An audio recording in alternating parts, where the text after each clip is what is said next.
It's often when we look at things and say, ooh, that's pretty, that's diminishing a whole breadth of work that's gone into that final form or that final poster or that final object. That is the area I'd love us to develop our literacy and appreciation for what makes something, I'm going to shift my language from pretty to like good. What makes something good? I'm Kyla Sims, your host for Infernal Communication, brought to you by Staffbase. In this show, we take an inquisitive look into the triumphs, accidental fumbles, and chaotic clockwork behind internal communications. For this episode, we're going to look into the query that nobody wants to hear.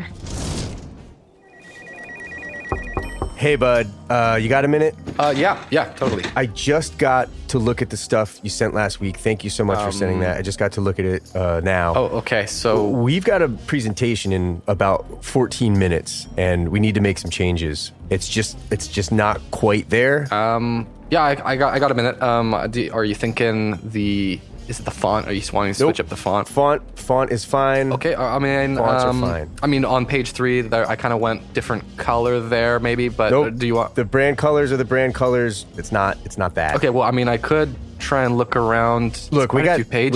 we gotta get there quick. Could you just make it pretty? Ugh, just hearing that gives me chills. Make it pretty is one of the most annoying requests communicators get, and a really difficult piece of feedback to act on, sometimes flanked by its ugly stepsisters, make it pop or make it sing. These throwaway phrases are the worst kind of creative direction, vague and often unactionable. What does that even mean, make it pretty? Thinner lines? Brighter colors? Smiling photography? Actual glitter? So the question is, can we demystify it? Are there rules we can all live by to make it pretty? We're going to hear from 2 guests on today's show. We'll hear their take on how to make things pretty, and also when it's time to challenge that request. Test 1, test 2. First one up is Stephen P. Anderson. Can you introduce yourself and tell us what it is you do? I'm a product designer. I've been working on software and technology since the late 90s. Stephen's role as a user experience designer and author has given him a lot of insight to think about how to make it pretty. Yeah, give me just a moment here. And some of that comes from his love and affection for board games. I think it's just an interesting lens or take on all of this. All right, so I'm dumping out the pieces here. There's the same sort of debate where people talk about should the game be attractive or not, or I really like the illustrations, but then people go and they play a game and they judge a game on a different set of things. Like, can I replay the game? Was the game fun? All these things. And the same sort of separation of how it looks and how it feels happens in board games. And yet the two are intertwined. They're so intertwined. In your career, have you heard the phrase make it pretty before? Or maybe make it pop or make it sing? Oh, yeah. In all different contexts. It is, as you mentioned, kind of a thorny, complex, complicated topic. And do those sayings actually bother you at all? I look for the intention behind it and the understanding. I think that's more what bothers me. So there's a request to make it pretty, but what's not seen is that there's a lot more going on. There's a lot of thought into information design or usability or how will it work or these other considerations. And it's especially frustrating when you've worked on something that's just really good, let's say information design. It's the best way to communicate the information and the response is, oh, that's so pretty. And it's like, well, it's more than just pretty, but that's a natural byproduct of all the hard work I've been doing, whether it's a poster, an infographic, a piece of software, an interface, whatever it might be. Do you feel like the idea of making something pretty is subjective? There's definitely preferences. We all have personal preferences, right? Different preferences in how we take coffee, whether we like coffee or not. What someone wears, whether we like it, right? We all have them. We're humans. If we go a bit deeper than that, though, we do have certain agreed upon in a generation or within a demographic or whatever. We have things that we think are pretty or think are good standards.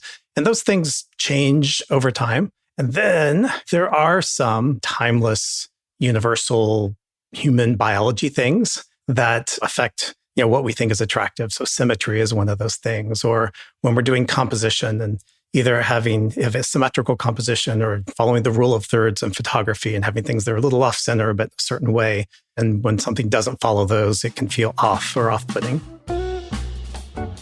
I want to take a little journey through Stephen's writing and investigations and look at an article he wrote called In Defense of Eye Candy from 2009.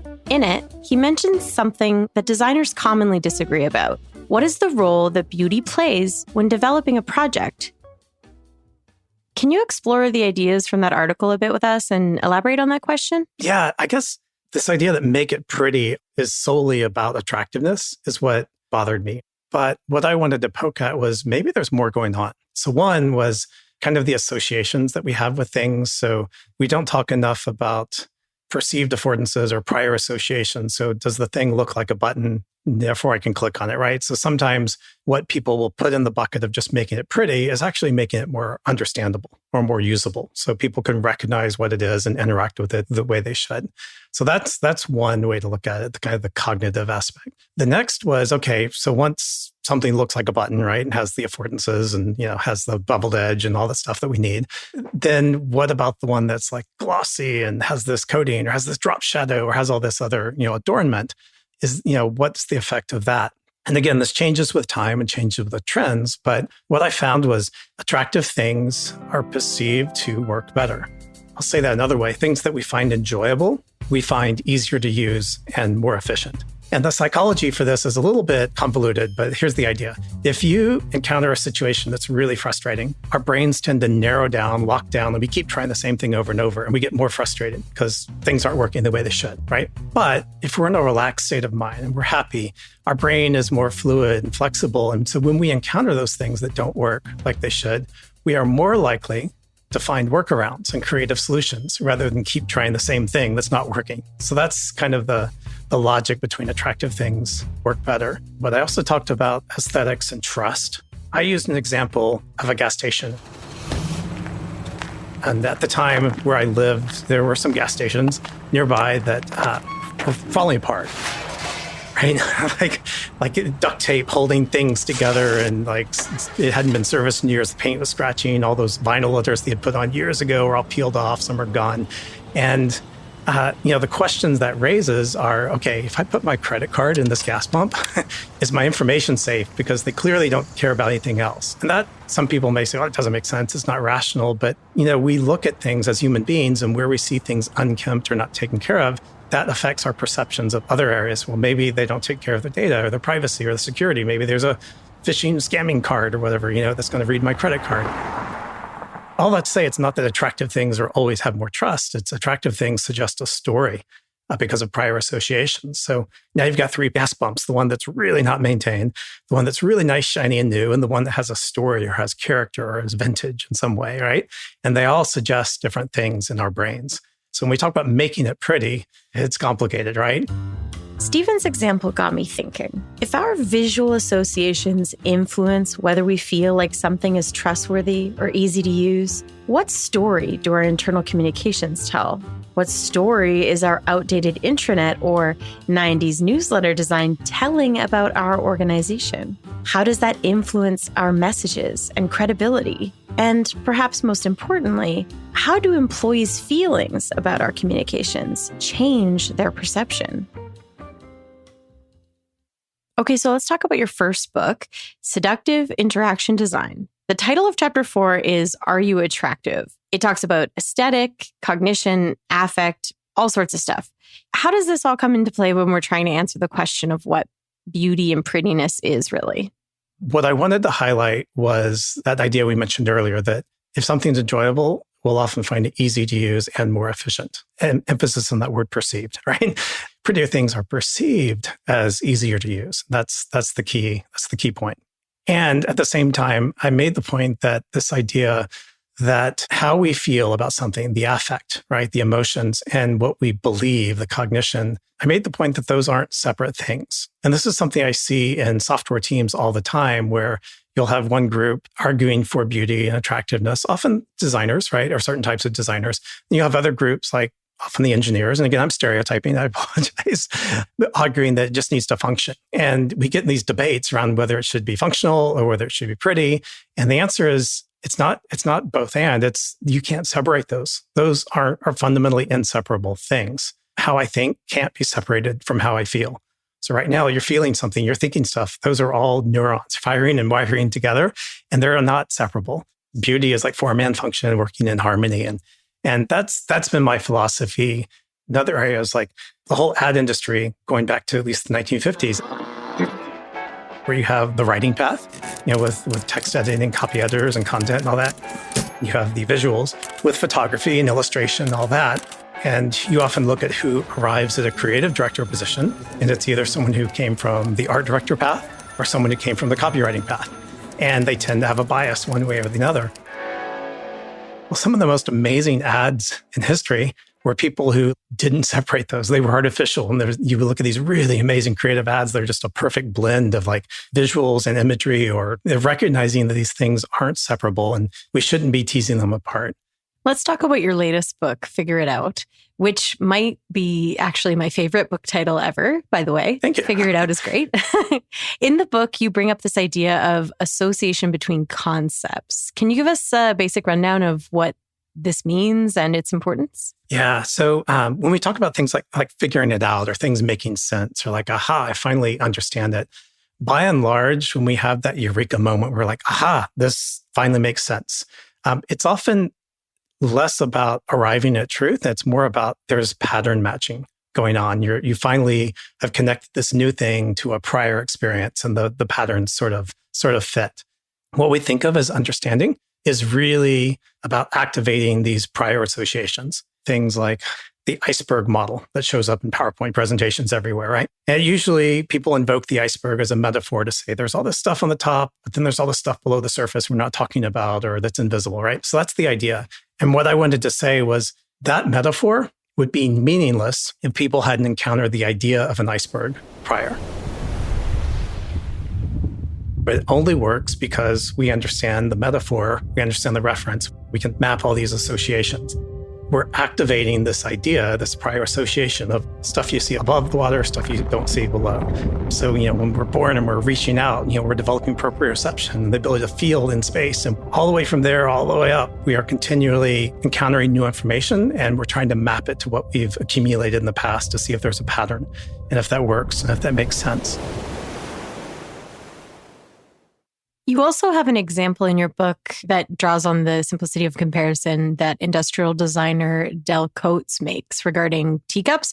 Can you take us through that example? Yeah, I'll describe it here for the listeners. He's got two cups. One cup, cup A, is very minimal, clean, like it's a perfect cylinder with a simple ring handle. And then cup B, it has a flare to it and a decorative handle and has edges, and they're kind of an octagon shape if you were to look down on it. And what he does then is he kind of deconstructs, it's almost like the DNA of these two cups. And so he has like a pairing, clean and dirty is the first one, and light and heavy, and then boring and interesting. It goes on. And he's kind of mapping the DNA of these cups and talking about what is our view or our idea of an ideal cup as human beings, right? As human creatures. That it's not as simple as just teasing apart, like look from and feel or form and function, all this. They're all intertwined into a whole. And we experience things as a whole, but we can talk rationally about specific decisions and what sort of associations they activate in our memory or what sort of perceptions they help shape.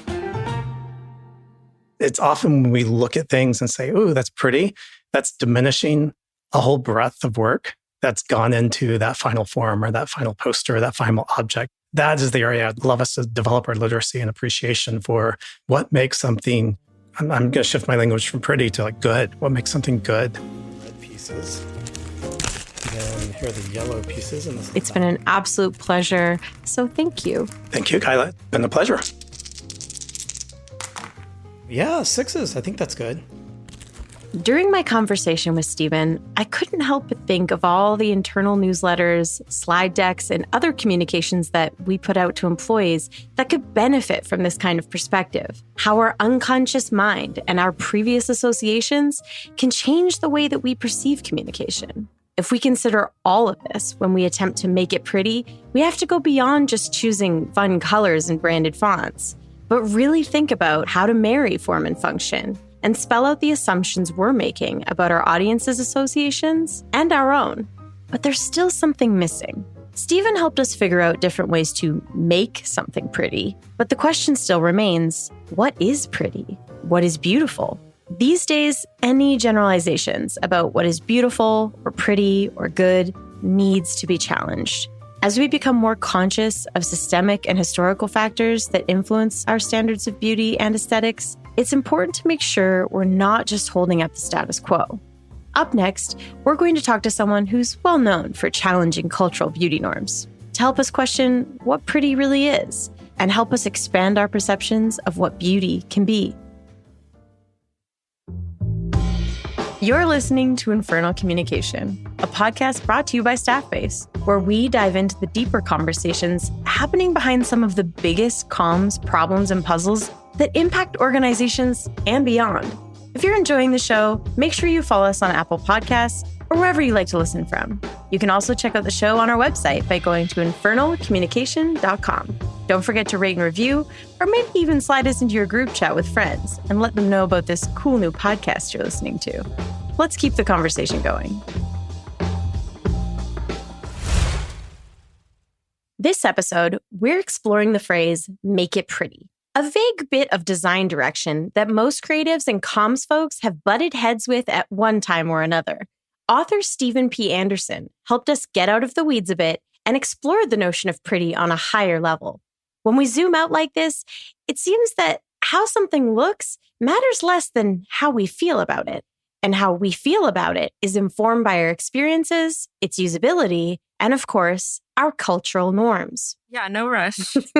I'm wondering about the lighting. And that's where we come to an incredible story of a woman who set out to challenge those norms. Oh, you're okay. You look good.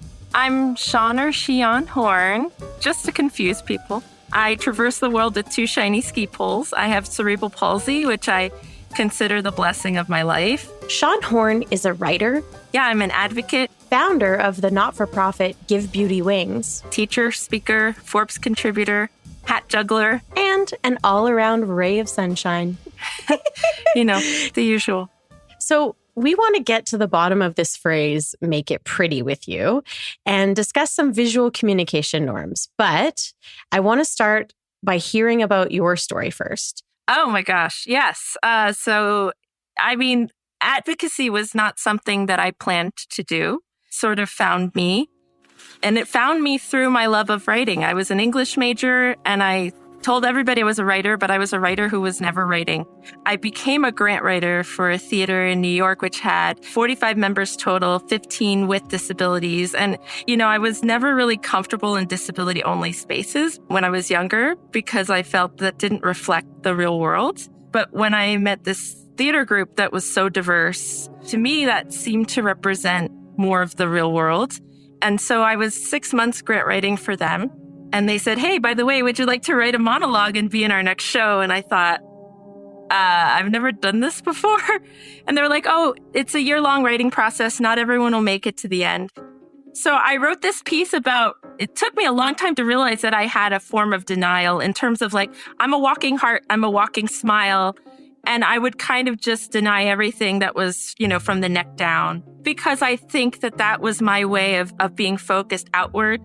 And so that piece, which it took 2 years, that writing process, ended up really being about fully embracing this body that I've been given. That first day that I went, my dad was there. And then 2 of my exes showed up and sat next to him. And so I remember walking out, and a lot of people seeing me with 2 ski poles would assume that the leg shaking was because of my CP. But I just remember literally being shaky on my legs. And also just when the lights are on and you see people's faces and some you recognize and some you don't. In that moment, I think adrenaline takes over. And once I sat down and was able to tell my story, then I was more free to just be in that moment. What I think gave me the courage was realizing that my story was not for me. And we don't know the value our story can have for others. That really motivated me. And so I realized I wanted to be that love and support that others may not have had. So I said, where else do we get our sense of self-esteem? The answer that came at the time into my head was the beauty industry. Hi, I'm Xian Horn, and I'm here to have a heart-to-heart with you about the Dove campaign. So I did a 1-minute video in this living room, actually, on zero budget, pitching the Dove campaign, asking them to include people with disabilities in their advertising. They had already celebrated older women and people of all sizes. And so to me, disability inclusion just seemed like the next logical step. That video went viral. And then, because of that video, I then was asked to run some classes at NYU's Initiative for Women with Disabilities. I'd never taught a day in my life. And so they said, well, is there anything you want the girls to know about? And I said, well, I want them to know how beautiful they are, because similar to my experience with the theater, I felt like I was in a room full of light bulbs and all they were doing was talking about how dark everything was. That's really the onus behind Give Beauty Wings. I want to think back to what Stephen said to us earlier. He pointed out how our concepts of beauty and pretty are rooted in our previous associations and perceptions. And so Xian is challenging us to question why we have those previous associations, as well as how our cultural norms are feeding into those perceptions of what makes something pretty or beautiful. So when it comes to making it pretty, Xian has a few thoughts on how to make that unactionable feedback into something tangible. How would you describe the ecosystem that we're operating in today when it comes to public-facing and internal visual communication? Well, I think it's complicated. First of all, in terms of that question, make it pretty, like what is pretty?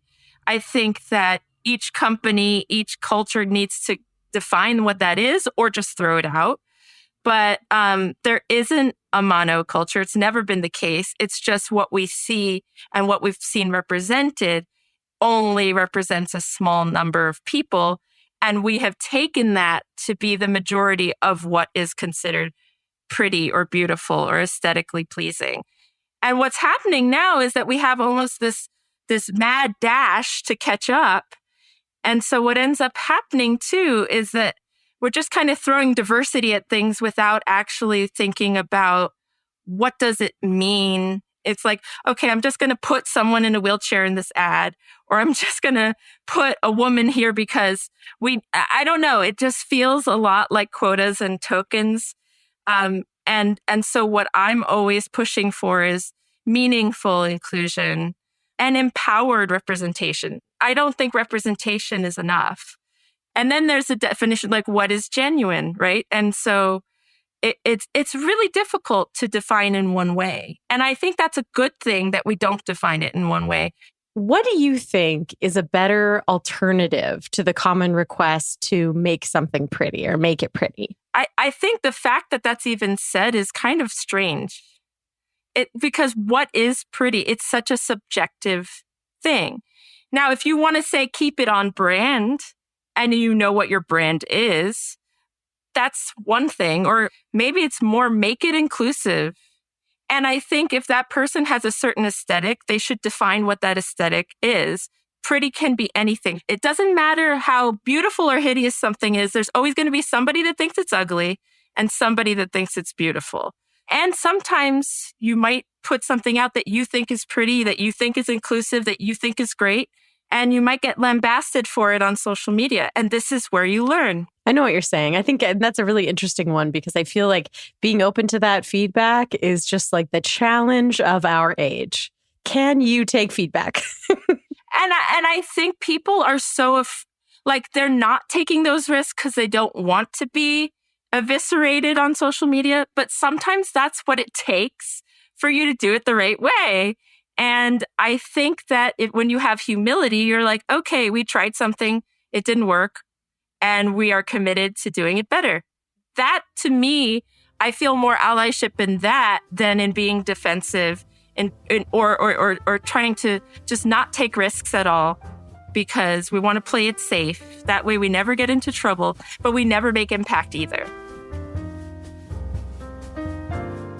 Thank you, Xian. It's been an absolute pleasure to talk with you today. Thank you for joining me. I'm so grateful for our conversation. Me too.